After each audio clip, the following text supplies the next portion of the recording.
মাজন পাতি আসলো না আজকে। দিনটা কি খালি খালি যাবে, ফিরে যেতে হবে নাকি? কোনো মাজনের দেখা পাবো না।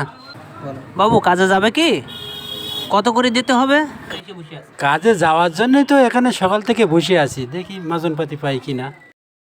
দাদা কাজে যাবেন? কাজে যাবেন, কত করে নেবেন দোন?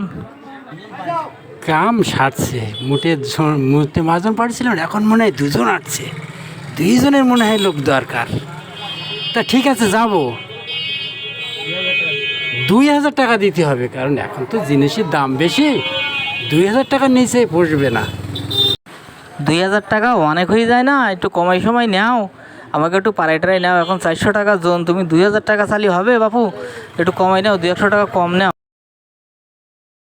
আচ্ছা ঠিক আছে, 2000 টাকাই তোমার দেওয়া হবে। তুমি এখানে থাকো, আমি একটু বাজার করি। হাইদা মোটে জোন পেতিলাম না, এখন জোন দাঁড়িয়ে ভাই যাবা নাই। যাব, 2000 টাকা দিতে হবে। 2000 টাকা আমার একজন বলে গেছে, বাজার করতে গেছে, আমি তার সাথে যাব। 2000 টাকা বেসম্ভব হয়ে যাচ্ছে না? তোমার হাতে 700 টাকা দেবো না, হাঁটো, আমার একটু করে একটা গর্ত করে দিতে হবে। হ্যাঁ ভাই আইসেন, চলেন যাই। আমি আরও দেরি করে হচ্ছে, দেখি আমি দেরি হচ্ছে কেন। হ্যাঁ ঠিক আছে চলো, কিন্তু টাকা পাবো 400 বেশি দেবো না।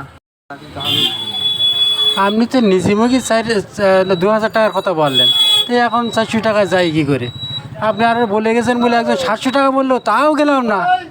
এখন বেলাও হয়ে গেছে, কি যে করি।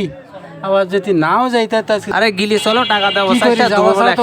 আজকে তার কারো পাবো না। তবে কিন্তু আমার একটা কথা আছে, আমার বলে এক প্যাকেট ডারবি আমি দিতে পারবো না বাবু। আমি বড্ড যা তোমার টাই নিটুনি এক প্যাকেট গোপাল বিড়ি দিতে পারি।